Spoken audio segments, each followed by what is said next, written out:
Est-ce que vous vous rendez compte que ça fait plus de 7 ans que Zelda Breath of the Wild est sorti? Mais personnellement, ce qui me choque le plus, c'est de se dire que Tears of the Kingdom, la suite de ce jeu incroyable, fête ses 1 an aujourd'hui. À l'époque, on l'appelait Breath of the Wild 2 quand il avait été annoncé en 2019, puis 4 longues années après, en 2023, le 12 mai, il est enfin sorti. Et j'ai eu la chance de pouvoir commencer mon aventure le jour même. Le jeu qui commence avec cette cinématique de fou, le simple fait de découvrir un Zelda, clairement, chaque matin, j'avais qu'une hâte, c'était de retourner sur le jeu. Et c'est ce que je faisais quand j'avais le temps. Mais il y a un truc qui me fait bizarre. 2019, 2020, 2021, 2022, 2023, j'avais l'impression que le temps avant la sortie du jeu était ultra long, mais là j'ai du mal à me rendre compte que ça fait déjà 1 an que le jeu est sorti. Bonjour à tous, c'est Bokosushi, j'espère que vous allez bien. Aujourd'hui on se retrouve pour une vidéo qui concerne la genèse de la chaîne. Vous vous rappelez ma deuxième vidéo intitulée Pourquoi j'adore Zelda Tears of the Kingdom? Un titre qui donne très peu envie de cliquer dessus, on va pas se mentir. Mais bon, malgré ce titre et cette miniature abominable, j'avais expliqué dans cette vidéo que je trouvais le jeu beaucoup plus intense que Breath of the Wild, que je préférais les mécaniques, et que j'aurais aimé vous en faire un let's play découverte, mais que comme j'étais encore un gros noob, je m'étais abstenu pour le faire de mon côté. Par contre, je vous avais assuré à la fin de la vidéo que je vous en ferai une vidéo détaillée du coup quand j'aurai terminé le jeu et en vous expliquant ce que j'avais aimé. Mais cette vidéo, je suis désolé, mais en fait elle est jamais arrivée. Et désolé de casser vos espoirs, mais ce n'est pas vraiment le but de cette vidéo. Et à moins que je change d'avis, je ne pense honnêtement pas malheureusement vous faire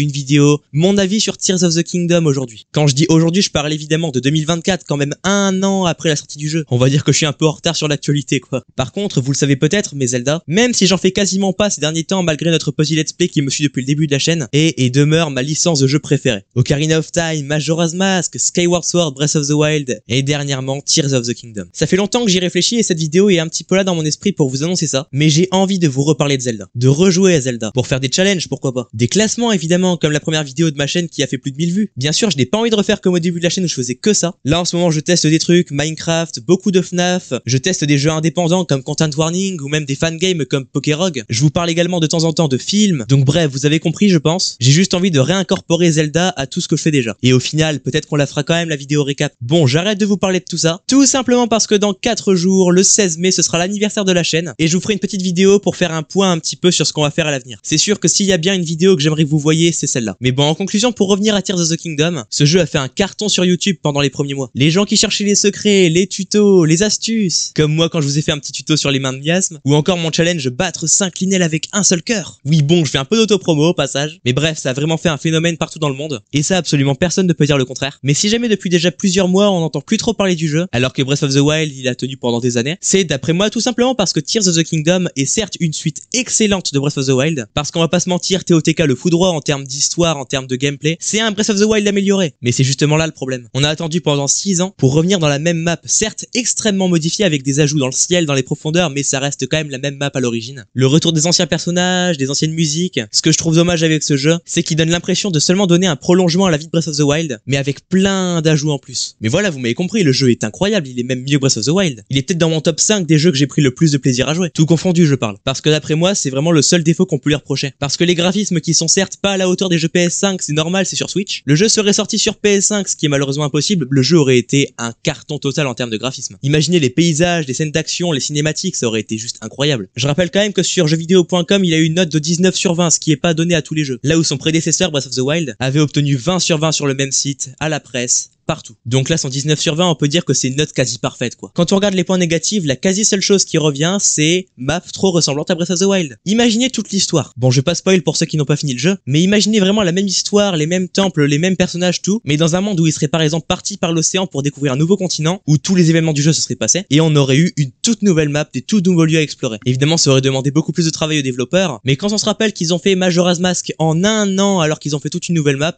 je pense qu'ils en auraient été capables. Bon, pour conclure, j'ai beaucoup parlé de sa ressemblance avec Breath of the Wild, mais si je vous donne mon avis, je pense que c'est un chef-d'œuvre. Comme pour tous les Zelda 3D que j'ai fait en fait. Vous allez me dire que je suis pas objectif, mais j'en ai parlé avec plein de gens. Quand on réfléchit bien, à chaque fois, les défauts qu'on peut y trouver, c'est soit les graphismes pas assez puissants pour la console, ou alors qu'on préfère toujours un autre style graphique d'un autre jeu. Mais tout le monde est globalement d'accord, hein, je sais qu'il y a des gens qui n'aiment pas et ils ont le droit bien sûr, mais on est globalement d'accord pour dire que les jeux Zelda sont des jeux très travaillés et extrêmement complets. Voilà, c'est à peu près tout ce que j'avais à vous dire, je souhaite encore un bon anniversaire à TOTK, il a eu le succès qu'il méritait, mais je suis persuadé qu'il en aurait eu encore plus si l'univers du jeu avait été un peu différent. Voilà, si la vidéo vous a plu, mettez un petit like, pensez évidemment à vous abonner, c'est très important, sachant que si une âme spirituellement supérieure accepte de s'abonner dans les 4 jours qui suivent, on aura atteint les 300 abonnés pour les 1 an de la chaîne. Et ça, ce serait beau. Dans tous les cas, je vous remercie pour votre soutien à tous. Portez-vous bien, c'était Bokosushi, et je vous dis ciao ciao.